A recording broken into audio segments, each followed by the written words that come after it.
Hello, everyone. This is Katanya Shakir again from Behind the Wall. I just want to say Happy New Year and happy making the first month of the year and completing the first 31 days of the year. You are truly making strides, I'm sure, as you have decided to make some changes, make some adjustments in your life. So I'm sure you've gotten off to a good start. So I didn't want the month to go into February too far without coming on and congratulating you on those first 31-day strides and adjustments and changes and advances that you've made.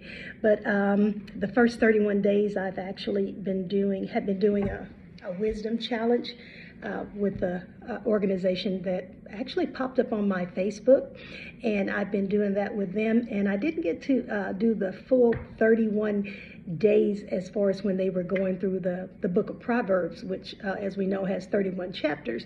But there were some days where I was able to go back and replay because they were doing it at 11 o'clock our time, 9 o'clock Pacific time. So yeah, everything was off. But just wanted to share a few things that I got from that with you as it relates to wisdom and going forth and all of the benefits of tapping into wisdom and using that wisdom to prosper you naturally, spiritually, relationally, emotionally, on every level that you could think of in every aspect of your life.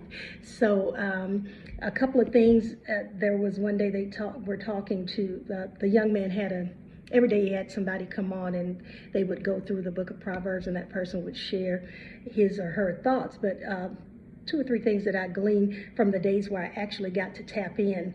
One, the speaker said that words create worlds. Your words have the power to create worlds, and that stood out to me, so I made that note. And whatever kind of world you want, if you are looking for a better world, your words create that. If you're looking for a world where you are not, and because of your words, and you may not be saying, hey, I don't want a bad life, I don't want my life to be doom and gloom, but because of the words that you're speaking, that's the world that you're creating around you.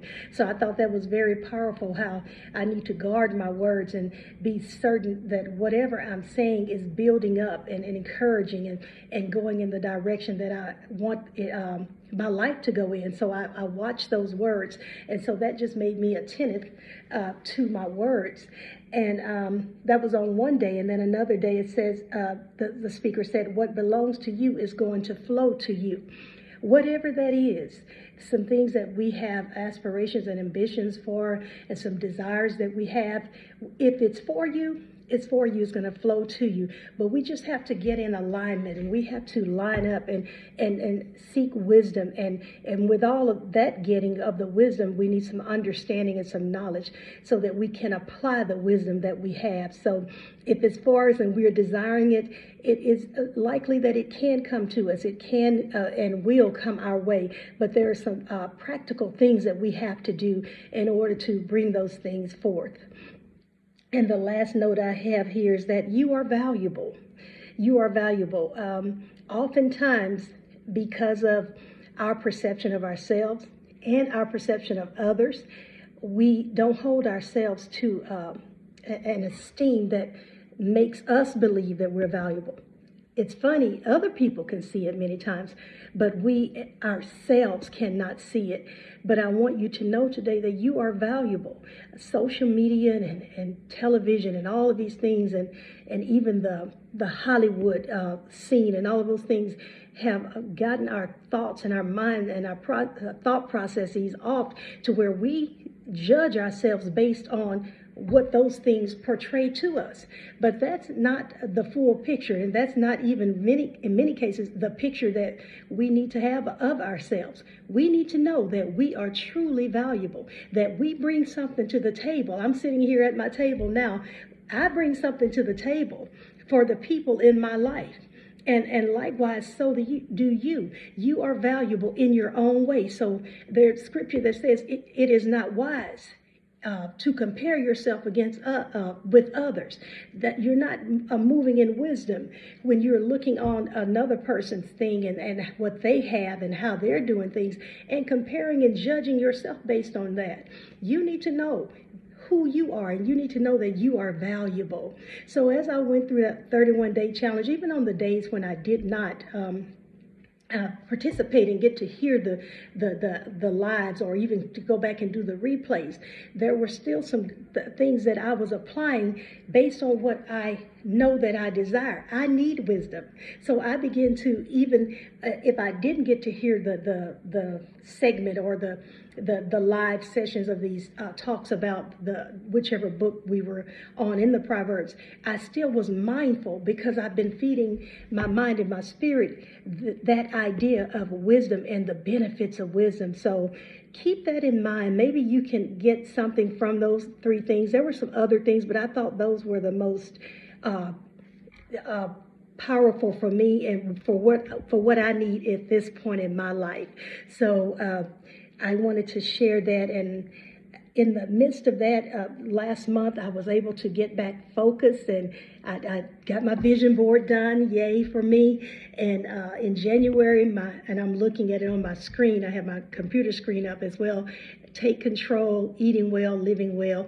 Just taking some things back and getting them back in perspective, because with my surgery on my foot, I got off on my exercise regimen, on my eating regimen, and I saw it in my mind and my body, where when I was more consistent and active on everything, I was able to do and think a lot better. I wasn't so easily perturbed by the actions of others, because I had my mind in a place. So January, I tapped back into that. So that was my January goal. So I'm looking forward to the months to come and going forward. So I do have my February line, and I'm looking at that. Yeah, I got some things in line already for that goal. Just the vision and what I want, and then I have my overarching vision, and everything that I have from January to December is attached to these 1, 2, 3, 4, 5, 6, 7, 8 things that I have on this board as my umbrella, and all these other things for the month just feed into those 8 things. So I'm excited about that. I'm excited to see what is to come. And one last thing, and I will share a little story with you in a moment, but now I'm on relational intelligence. Some friends and I are reading a book together and doing a little book study and watching some videos. Dr. Darius Daniels, powerful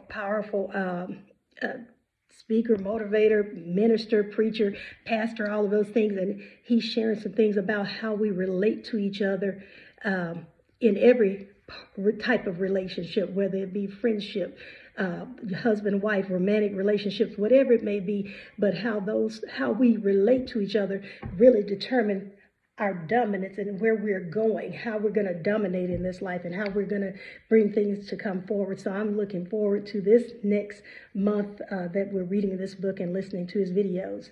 And so I'm just excited. So many things. One day I was listening to R.C. Blakes, and he was talking about forgiveness. He's another person that I kind of follow and listen to some things. And he said something related to forgiveness that I think sometimes we lose sight of. Forgiveness has nothing to do with forgetting, not remembering, and things like that. And it also has nothing to do with restoring people back to that place where they once held in your life. I forgive, but it's a possibility that our paths, or we may not be in that same place. You don't have that same access and what have you. It has nothing to do with my not having forgiven you. And I remember people saying, well, if you forgive, then you ought to be able to move on. I am. But it just means that where I once had that person or those people, they can no longer hold that place. With my forgiveness, I have moved on, and then I still can love. Doesn't mean that I'm going to be ugly. And you do these things, he said, even in humility. Humility is a big part of that. So though I've forgiven, though I've moved on, yes, But that does not mean I have to restore you back, or you have to restore me back if I've offended you to that same place. Because there now the trust has been broken. There's been a betrayal. And he gave a perfect example about how when Judas betrayed Jesus, you never mention Jesus. You never see where Jesus mentions Judas again. And my intentions were to go back, but I've read those passages so many times. I said, I don't recall either. So y'all, if I stand corrected, if somebody has read something that I missed and also R.C. Blake's missed, but I don't recall having seen that either.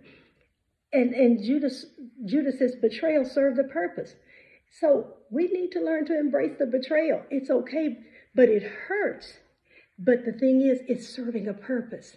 And we know that even in our life, as I'm studying this relational intelligence, every hurt or every low time in many cases, or every high time or exciting time has come based on some type of relationship that we've had with others, whether it be on our jobs, in our families, our friendships, or what have you. So the highs and lows of life are kind of connected more so than we think to our relationships and our relational way that we deal with one another. So those were just some things that I wanted to share as I go into this year. We don't want to we've gone through 1/12 of the year. We don't want to get down to 3/12, 4/12, and on into 6/12 and 8/12 and down to 12/12 the whole year and not have made any strides to make some minor adjustments or some major adjustments in our lives. It is vitally important that we do these things.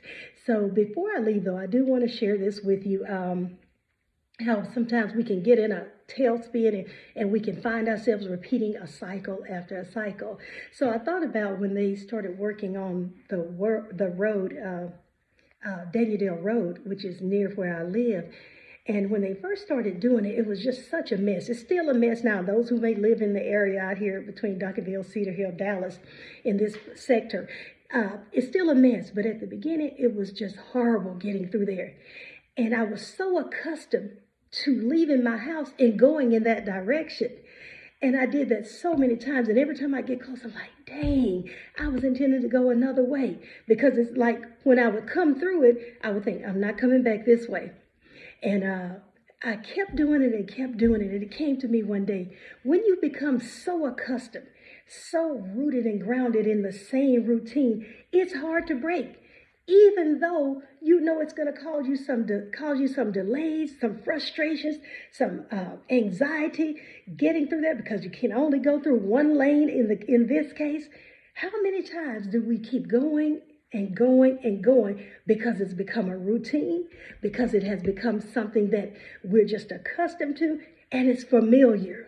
So I wanted to drop that little nugget and story on you just so you can think. Now I've gone through 1/12 of the year, 31 days. Now we're at the 33rd day of the year, with it being February 2nd. How many things do you keep going around and around? And every time you get to that point, you're like, man, here I am again. Let's not do that. Let's not waste time. Time is an expensive thing to spend. And once it's spent, it cannot be gotten and retrieved back. You can get more money. You can buy more clothes. You can even meet new friends and all of these other things. But once time has passed, it's like a flowing river. That water will never pass that way again.